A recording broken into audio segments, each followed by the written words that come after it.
¿Alguna vez te has detenido a pensar en esto? Si Dios es el ser todopoderoso, creador de los cielos y la tierra, ¿por qué no eliminó de una vez por todas a Satanás? ¿Por qué permitir que el ser que representa la oscuridad y la rebelión continúe vagando entre nosotros, causando dolor, muerte y destrucción? La mayoría de nosotros conoce la historia de la caída de Satanás, pero muy pocos se han preguntado por qué sigue existiendo. Hoy vamos a sumergirnos en uno de los misterios más profundos y, quizás, más inquietantes de la fe cristiana. Y te advierto, la respuesta podría cambiar tu manera de entender la justicia, el amor y la paciencia de Dios. Desde hace siglos, esta pregunta ha inquietado tanto a teólogos como a creyentes comunes. ¿Por qué Dios, siendo omnisciente y omnipotente, tolera la existencia del mal personificado? Si Dios expulsó a Satanás del cielo, ¿por qué no acabar con él de una vez? Este dilema no es solo teológico, es emocional, es existencial.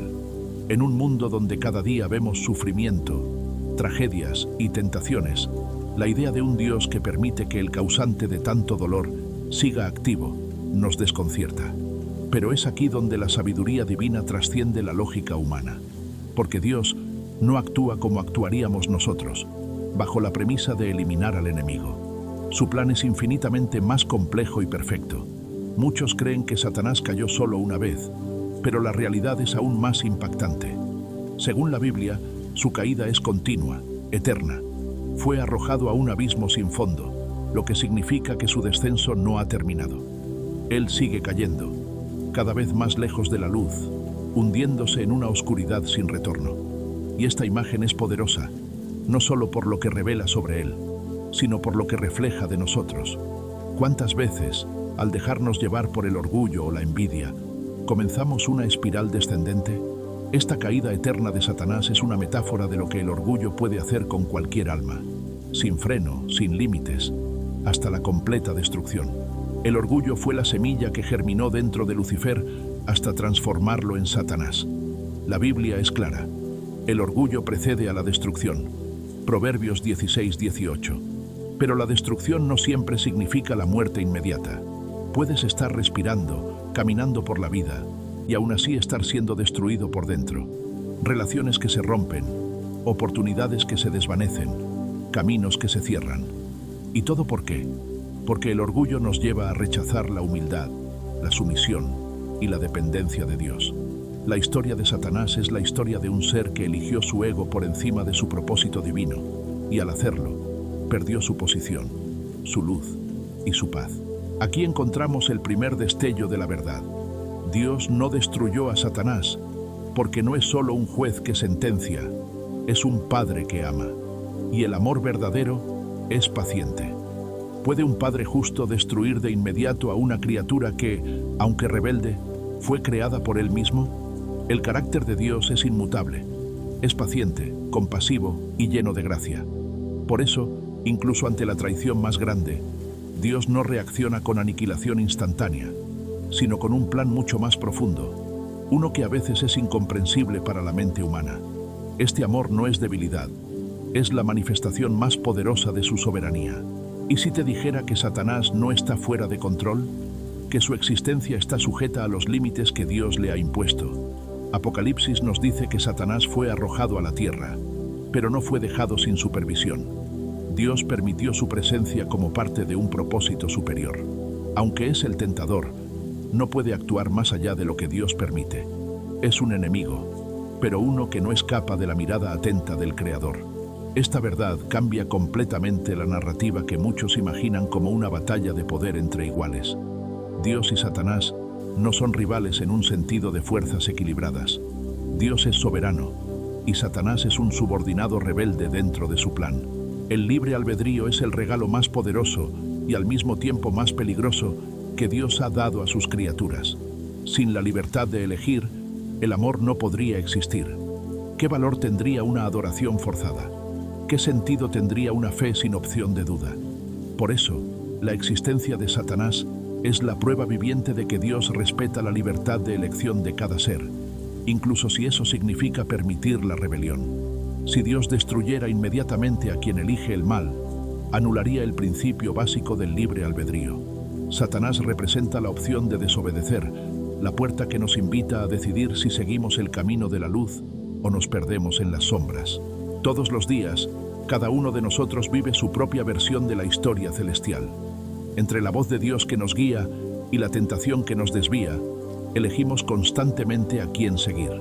Satanás es la representación máxima de la tentación y el engaño, pero también es la oportunidad de probar nuestra fidelidad.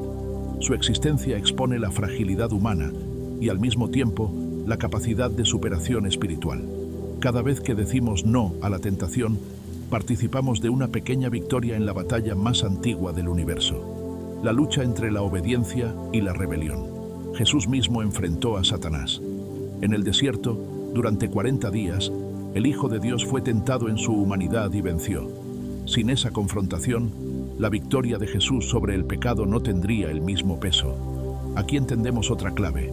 La presencia de Satanás es necesaria para revelar la gloria de Cristo. Sin un adversario, ¿cómo demostrar la fortaleza?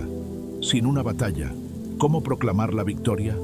Dios permite la existencia de Satanás no porque haya fallado en su creación, sino porque su plan es tan perfecto que incluso el enemigo es usado para exaltar la gloria de su Hijo. Mientras algunos ven la lucha entre Dios y Satanás como una guerra abierta, la realidad bíblica es muy distinta. La batalla no es entre iguales. Satanás ya ha sido derrotado desde el momento de su rebelión. Cuando Jesús dijo en Lucas 10:18, «Yo veía a Satanás caer del cielo como un rayo», dejó claro que el enemigo no solo fue vencido, sino humillado. La lucha que hoy vemos en la tierra es una batalla secundaria. La guerra principal ya se resolvió en la eternidad. Dios no necesita destruir a Satanás ahora porque su destino está sellado y su tiempo está contado. Esto nos enseña que el mal no tiene la última palabra, solo Dios la tiene. Entonces, ¿por qué no ejecutarlo ya? La justicia divina es perfecta y no actúa de forma impulsiva. Dios ha reservado el juicio final para el tiempo señalado. El libro de Apocalipsis nos muestra que llegará el día en que Satanás y sus ángeles caídos serán lanzados al lago de fuego. Hasta entonces, Dios permite su existencia como parte de un plan mayor, donde cada persona tiene la oportunidad de decidir a quién sigue. Este espacio de tiempo no es debilidad de Dios, es misericordia hacia la humanidad. Es la oportunidad para que más almas se salven antes del cierre definitivo. El libro de Zacarías nos muestra a Satanás no solo como un tentador, sino como un acusador constante. Frente a Dios, Él señala nuestros errores, nuestras caídas. Pero es aquí donde el sacrificio de Jesús cobra una relevancia aún mayor. Su sangre cubre nuestras faltas y silencia las acusaciones del enemigo. Aunque Satanás intente destruirnos emocional y espiritualmente, la victoria de Cristo es nuestro escudo. Este es uno de los propósitos por los cuales Dios permite que el adversario siga en acción, para que entendamos y valoremos la redención como un regalo inmenso e inmerecido. ¿Sabías que la única razón por la que podemos amar a Dios auténticamente es porque somos libres para no hacerlo? Dios podría haber creado seres programados para obedecer, pero eligió darnos libertad. Esa libertad, sin embargo, también permite que existan ángeles caídos como Satanás. Dios respeta tanto la libertad de su creación que incluso deja que algunos, como Satanás, decidan vivir en rebelión. Pero al hacerlo, también nos enseña el valor del amor genuino, aquel que se elige, no el que se impone. Dios es un estratega celestial. Cada movimiento, cada evento que permite, es parte de un diseño que busca la redención y transformación del mundo. Incluso la traición de Judas, inspirada por la influencia de Satanás, fue utilizada para llevar a Cristo a la cruz. Sin la presencia de un enemigo, sin la oscuridad que genera caos, no existiría la redención tal como la conocemos. A través del mal, Dios manifiesta su gracia. A través de la caída, Dios muestra su poder para levantar. Lo que parece una derrota es, en realidad, parte de una victoria eterna. El mundo no es un campo de batalla donde el bien y el mal luchan en igualdad de condiciones. Dios reina soberano, y Satanás es apenas una sombra dentro de su majestuosa luz. Sin embargo, el mal persiste, no porque Dios sea indiferente, sino porque respeta el proceso de maduración de su creación. Nos da la oportunidad de crecer, de aprender, de elegir la bondad incluso cuando la maldad nos rodea. Es en esa tensión donde nacen la virtud y la fe genuina. Si has llegado hasta aquí, es porque algo en ti busca respuestas. Busca entender el porqué de las cosas que a veces nos duelen. Te invito a quedarte hasta el final, porque la revelación que veremos al cerrar este video puede darte paz y fortaleza en medio de tus propias batallas.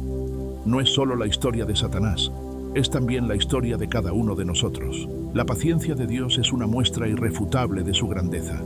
Mientras nosotros clamaríamos por justicia inmediata, Dios mira la eternidad.